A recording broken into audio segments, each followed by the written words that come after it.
My name is Tessa Brand. I'm 31 years old, and right now I'm standing in the wings of the Fairmont Ballroom in downtown Chicago, holding a clicker for a slide deck. Nobody in this room expects. It's October 4th, 2025. The Midwest Bridge and Infrastructure Council is honoring 40 years of public works leadership, and in 11 minutes, I'm giving the closing keynote. Half an hour ago, my father introduced me to a circle of city engineers as the one who got cold feet. His exact words. He had a drink in one hand and the other on my shoulder, steering me from group to group like a prop. Tessa here trained as a structural engineer, he'd say, but she found out the hard way that the field's no place for someone who panics. She does paperwork now. Compliance. Safer for everybody, honestly. He said it 9 times, I counted. 9 little performances, same chuckle, same shrug, same pat on the shoulder. By the time the waiters cleared the appetizers, a woman I'd never met squeezed my hand and told me there was no shame in knowing your limits. A man in a gray suit said my dad must rest easier knowing I wasn't the one signing off on load calculations. My father laughed at that one. Then he lifted his glass and said, "Tessa's still useful. Just from a desk now." The whole table laughed. And I laughed too. God help me, I laughed too. Because I've been laughing at that joke for 6 years.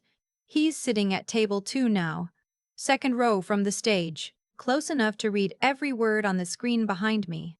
Before I tell you what I put on that screen, do me a favor. Hit that subscribe button and tell me in the comments where you're watching from and whether your own family ever introduced a version of you that simply wasn't true. I want to know I'm not the only one. To understand why my hands aren't shaking, you have to go back 6 years. March 2019. I was 25, 2 years out of my master's at Northwestern, working as a junior structural engineer at Halverson Pike, one of the biggest civil firms in the state. My father, Roland Brandt, was a senior principal there, 31 years at the firm. His name was on half the highway overpasses between Chicago and the Wisconsin line. People called him the Bridge Whisperer at the company picnic, and he loved it.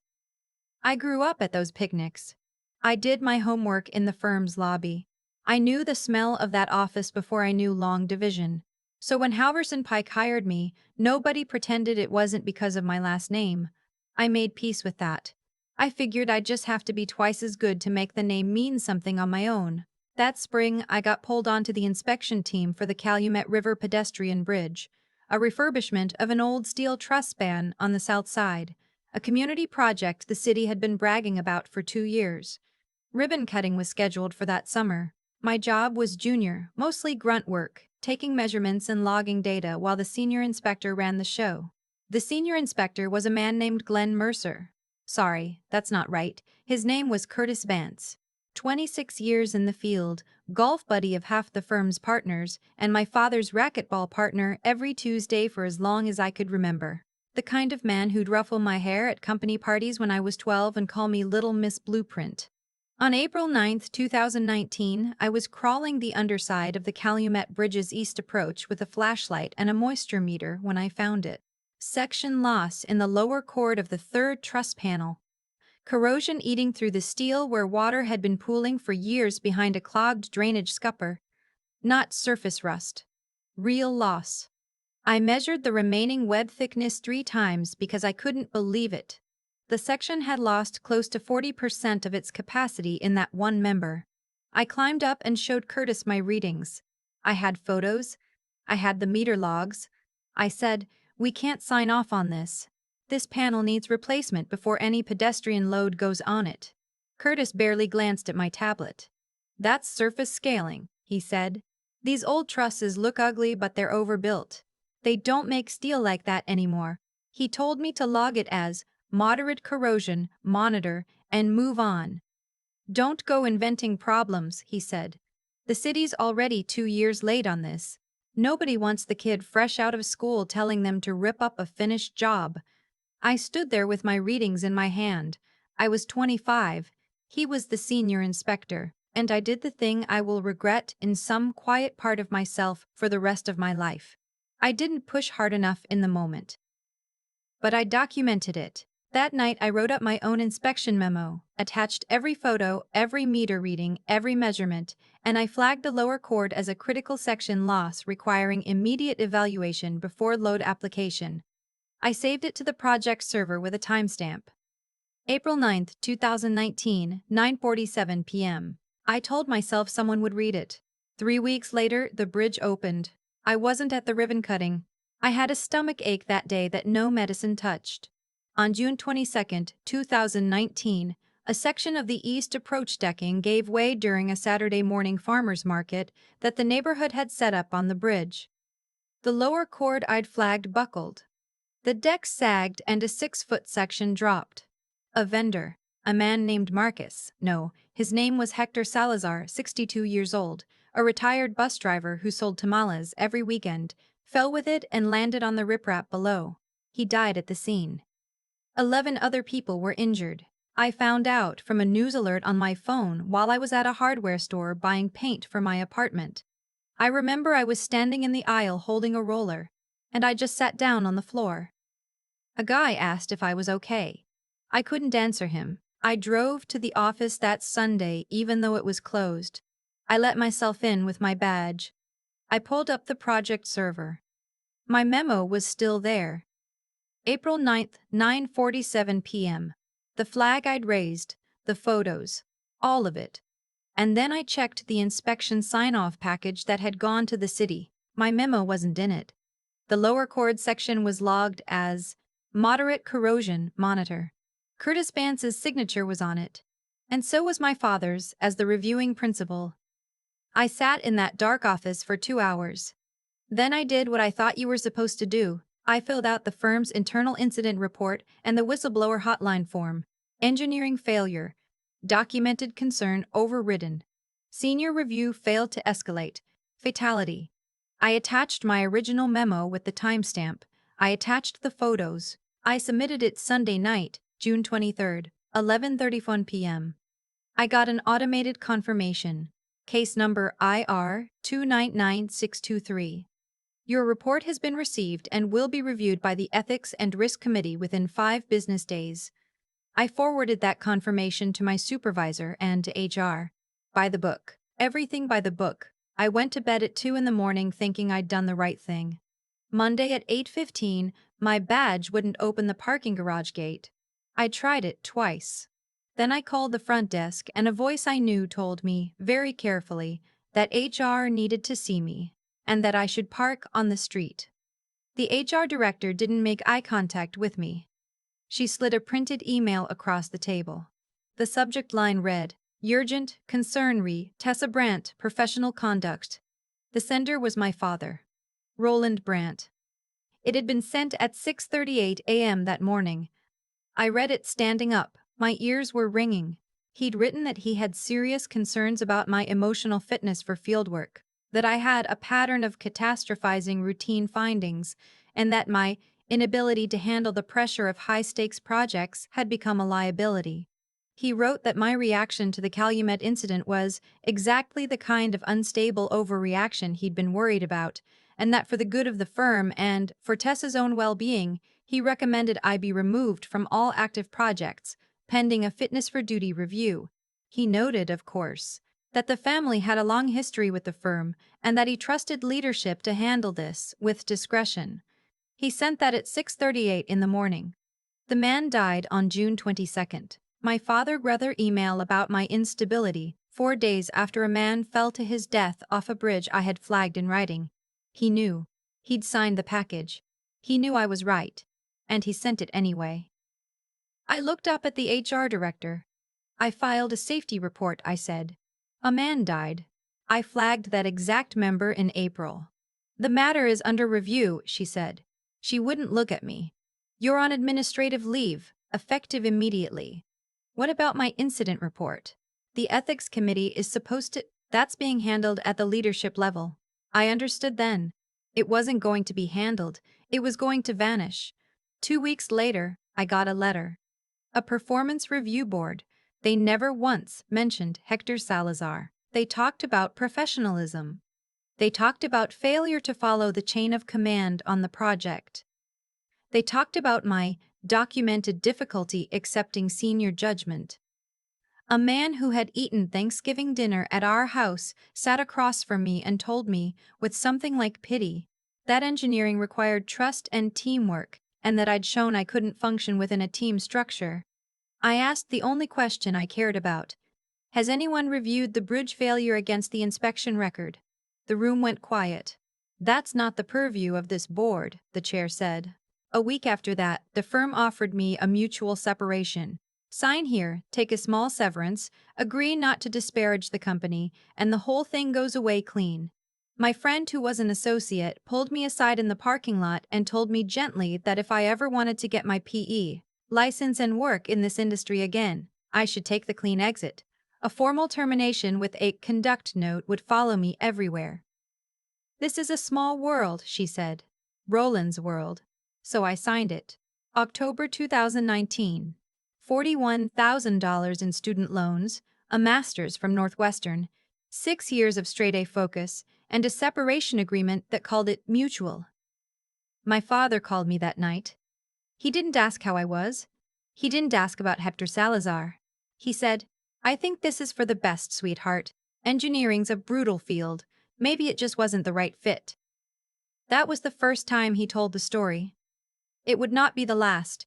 Thanksgiving was 3 weeks later. Our house in Naperville. My aunt asked what happened at the firm. Before I could open my mouth, my father set down the carving knife and said, "Tessa decided field engineering wasn't for her. The pressure got to be too much. Better to learn that at 25 than at 40, right?" My mother nodded along beside him. My uncle frowned and said, "But she was doing so well." And my father just smiled and said, "Smart kid." But smart isn't the same as steady. You need a steady hand when lives are riding on your math. Nobody asked me. I sat there and cut my turkey into smaller and smaller pieces. The family Christmas letter went out in December. 200 copies. Partners, neighbors, the country club directory, the whole Brant network. There was a line about me. Tessa is exploring new directions after deciding that engineering wasn't the right path. We're proud of her self-awareness. Self-awareness?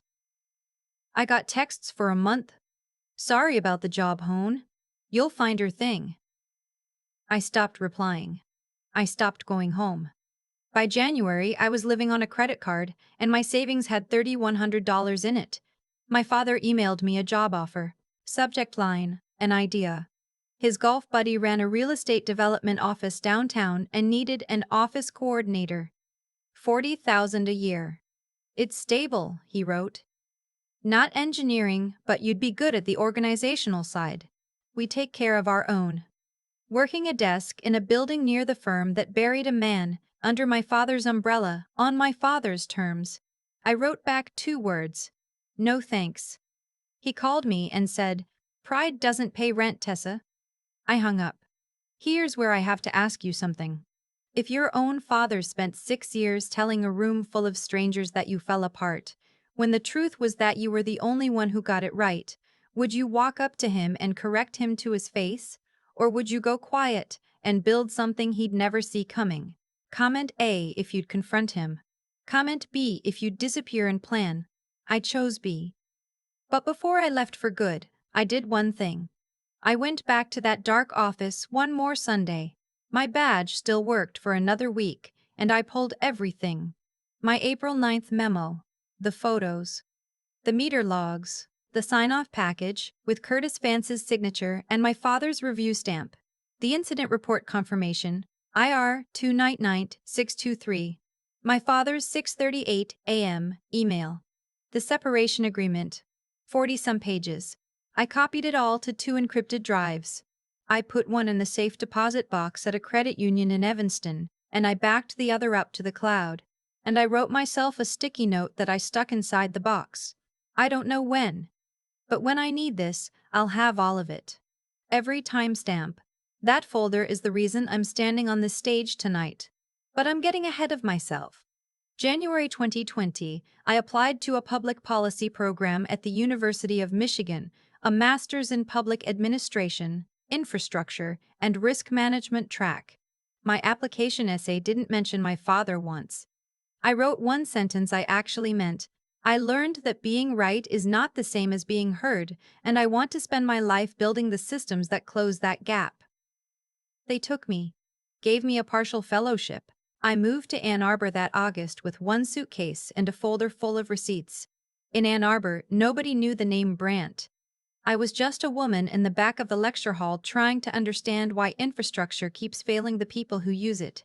My capstone was on suppression of safety findings in public works projects. I surveyed 200 engineers across the Midwest.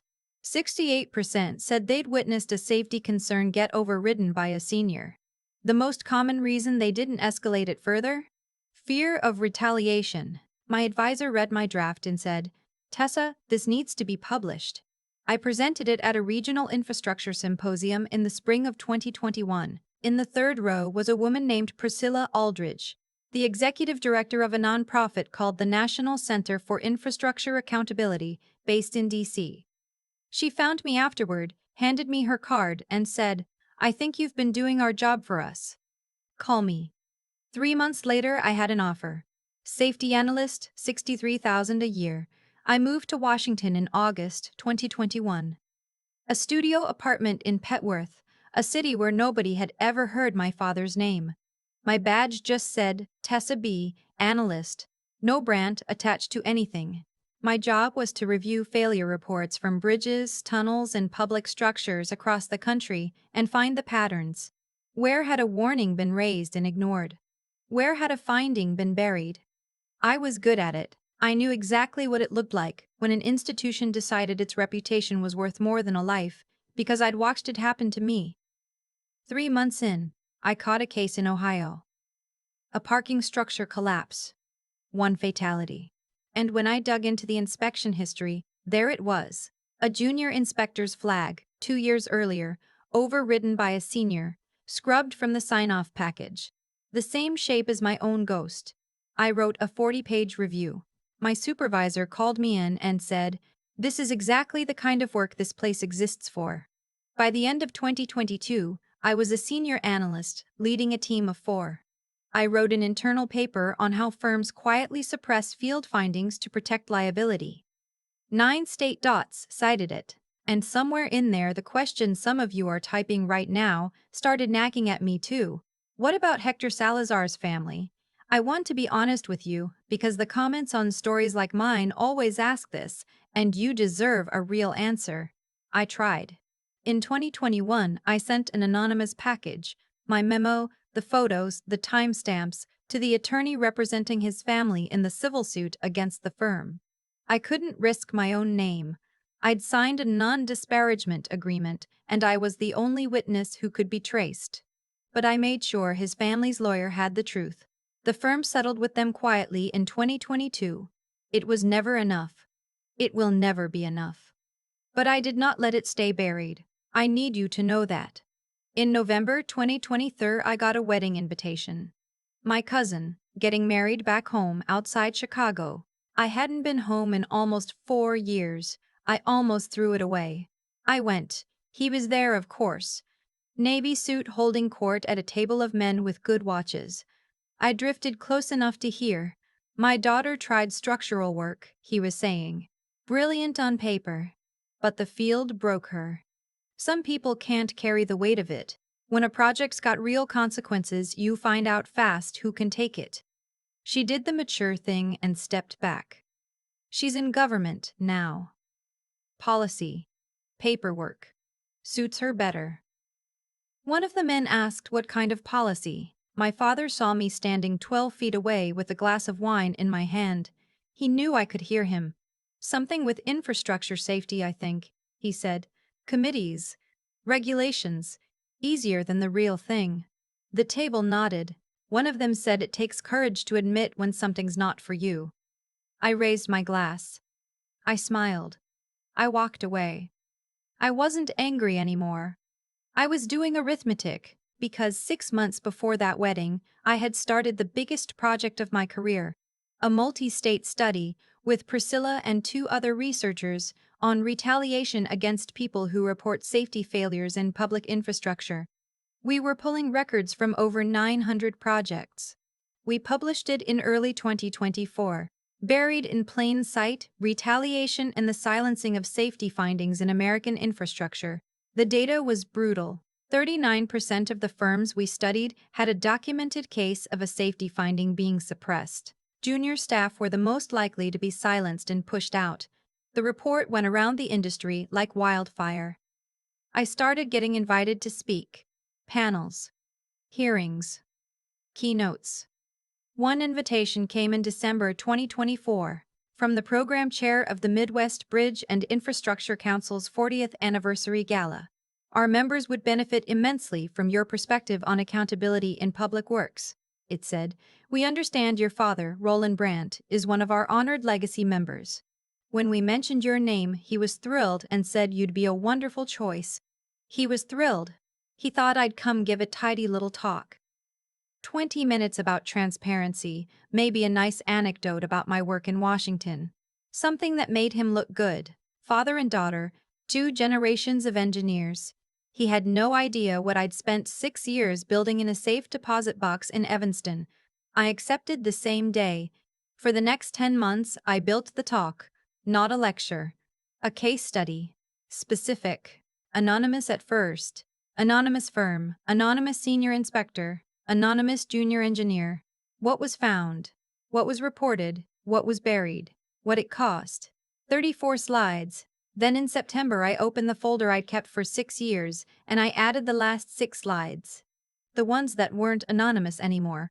The April 9th memo, time-stamped 9:47 p.m. The failure date, June 22nd. The sign-off package with Curtis Bance's signature and my father's review stamp, logging the cord I'd flagged as monitor. And the email, my father's email sent 6:38 a.m., 4 days after a man died. Full text. High resolution. Readable from the back of the room. I sent the deck to the AV team on September 28th. I didn't tell them what was in the last 6 slides. I told the tech not to worry if the room went silent after slide 35. That's on purpose, I said. The day before the gala, my phone rang. A number I didn't know. I almost didn't answer. Tessa, it's Donna Reyes.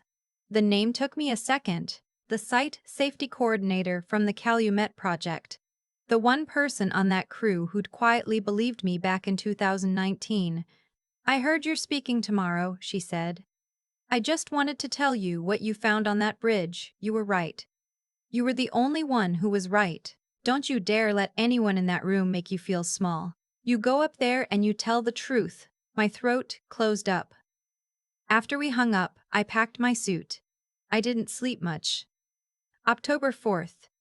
I took the early flight from Reagan to O'Hare. By 6 that evening I was standing in the Fairmont Ballroom, watching 40 round tables fill up with the people who run the bones of this region.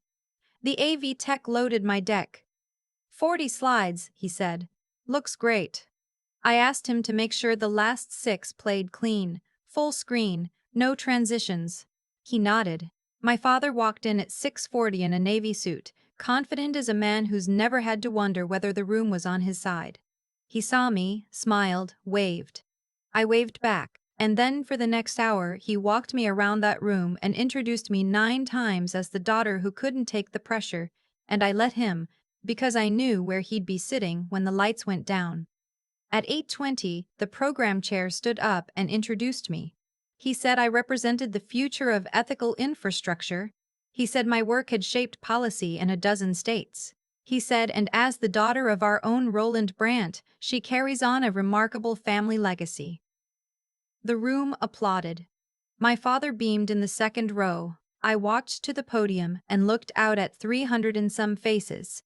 Engineers, inspectors, partners, public officials. And in the second row, my father, smiling up at me like he'd already won. Thank you, I said. Tonight I want to talk about what happens when an institution decides its reputation is worth more than the truth. Slides 1 through 10 were the research. The statistics, the reporting culture data. The room was professional, attentive. My father looked relaxed. In the spring of 2019, I said, a junior engineer inspecting a pedestrian bridge found critical section loss in a load-bearing member. She documented it. She photographed it. She raised it with the senior inspector. and she was told she was inventing problems. The room was still nodding. The flag was overridden. The bridge opened. And 3 months later, during a community event, the member she'd identified failed.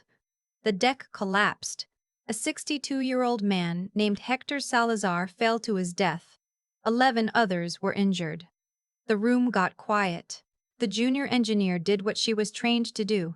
She filed a safety report. 9 hours later, her access badge stopped working. People started shifting in their seats.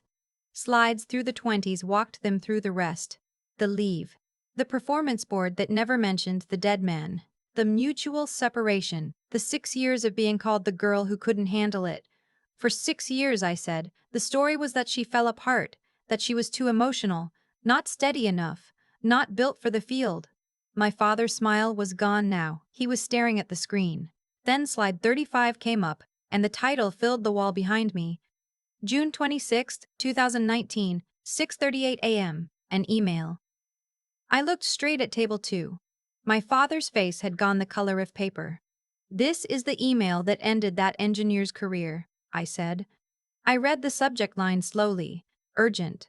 Concern regarding Tessa Brandt, professional conduct. I read the sender. Roland Brandt, senior principal. And then I stepped back from the microphone, and I let 300 engineers read my father's words off the wall. I didn't say a thing. I just let it sit there. Somewhere in the silence, I heard a woman whisper, "Oh my God." I clicked to the next slide. My memo. April 9th, 9:47 p.m. The flag. The photos of the corroded cord. "I documented this failure 10 weeks before it happened," I said. Then the sign-off package, his stamp and Curtis Vance's signature, logging my critical finding as monitor. Then the 3 dates, side by side, my memo, April 9th. Hector Salazar's death, June 22nd. My father's email about my instability, June 26th. "A man died on the 22nd, I said quietly. My father wrote that I couldn't handle pressure on the 26th. He had signed the inspection package. He knew I'd been right when he wrote every word of it. And he sent it anyway. Nobody was looking at the screen anymore. They were looking at the second row. My father sat with both hands flat on the table, staring down at the white linen. The last slide came up. In 2025, an independent review of this firm's project records identified 4 additional safety findings raised by junior staff between 2017 and 2023 that were overridden and removed from final sign-offs. The firm is now under a state corrective action order. The senior inspector surrendered his license in August. The matter was referred to the State Board of Professional Engineers. I let the room breathe. "I didn't come here tonight to settle a score," I said. "I came because silence protects institutions, not people. Because the next 25-year-old who finds the thing nobody wants to find deserves to know that speaking up isn't weakness, it's the whole job. And I came because my father taught me something the night he buried that report." He looked up. His eyes found mine. "He taught me that when the people in power tell you to be quiet, you write it down. You keep every page. You build your credibility somewhere they can't touch. And when you finally have the microphone and they're sitting in the second row, you tell the truth. Even if your hands are shaking, especially then." I clicked the screen black. For about 5 seconds, nothing. Then a man in the back stood and started clapping. And then a whole section rose, and then more. Not everyone. Maybe 200 stood. Some stayed seated and clapped politely. A handful didn't clap at all. Table 2 was perfectly still. I walked off the stage and out the side door into the cold October night. I wasn't running, I just had nothing left to say to that room. I was in the parking structure with my keys in my hand when I heard him behind me. "Tessa." His voice was hoarse. "You ambushed me. In front of everyone I know." I turned around. He looked old in the fluorescent light, his tie loose, his hands shoved in his pockets. "You buried a safety report in front of no one," I said. He took a step toward me. "Curtis was my oldest friend. The firm couldn't survive that kind of lawsuit. You don't understand the position I was in." "A man died," I said. That's the only position that matters. You had options, he said, almost pleading. Policy, research, you didn't need the field. I gave you a soft landing. You didn't get to decide that for me. You did it to protect your friend and your name. Don't you dare dress it up as love. He just stood there, waiting. Waiting for me to tell him it was all right. Waiting for me to forgive him so he could sleep. I didn't. I opened my car door and rolled down the window. You can be my father again, I said, when you sit down and write a letter to Hector Salazar's widow. Her name is Rosa Salazar. She still lives in Pilsen. You tell her a young engineer flagged that exact beam 10 weeks before it failed, and you signed off on it anyway. You tell her you chose the firm over her husband's life. Do that, and we can talk. Not before.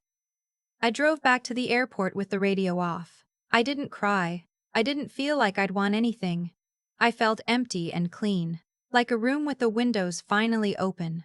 He sent me a letter 2 weeks later, 2 pages. The phrase "I'm sorry" did not appear in it once.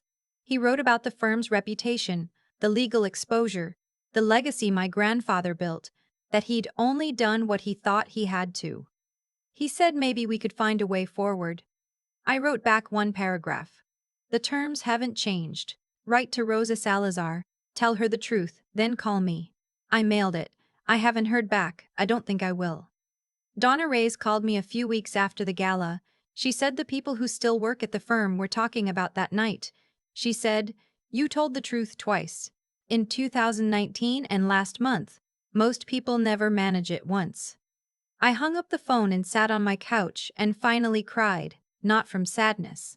From relief. It's late October now. I'm still in Washington. The firm is still under its corrective order. Curtis Vance is no longer licensed to inspect anything. My father stepped down from the council's legacy board the week after the gala, though he's still at the firm. I haven't spoken to my family since I mailed that letter. People ask if I regret it. I don't. I regret that it was necessary, but somebody had to say it out loud, and the only person in that ballroom who could was me. If you've ever been told to stay quiet about something you saw, at work, in your family, anywhere, I need you to hear this. You are not weak for speaking up, and you are not cruel for refusing to carry somebody else's lie. Write it down. Keep your receipts. Build something they can't take from you. Because the truth doesn't have to be loud. It just has to be undeniable. If you've ever been the one who spoke up and paid for it, tell me about it down below. Let's find each other. You are not alone. The night that Bridge opened without my flag in the file, I thought the worst thing that could happen was being proven wrong. I didn't understand yet that being proven right could cost so much more. Hector Salazar died because a measurement I took with my own hands got logged as monitor by men who decided their comfort was worth more than the truth. That's the part I had to carry. Not guilt for what I did, but the weight of what happens when the right thing gets buried by people too afraid to say it out loud. Here's what I learned in those 6 years of silence. Every choice plants something. My father chose to protect his racquetball partner and his name, and the harvest of that choice was a dead man on the riprap and a daughter who would spend years turning his lie into ammunition. He didn't see it coming because people who bury the truth always assume it stays buried. It doesn't. It just waits. If I could sit across from the 25-year-old version of me on that hardware store floor, I'd tell her 3 things. The first is that doing what's decent will sometimes make your life harder before it makes anything better, and you do it anyway, because the alternative is becoming the kind of person who can sign off on a man's death and sleep fine. Curtis Vance slept fine for 6 years. I never wanted to be able to do that. The second thing is that being smart isn't enough. I was right about that beam. But being right in a memo nobody reads is just a private kind of correct. What actually changed things was learning how systems hide failure, learning to document with timestamps, learning to build a folder so airtight that 300 engineers couldn't look away. Intelligence without patience is just a good idea that dies quietly.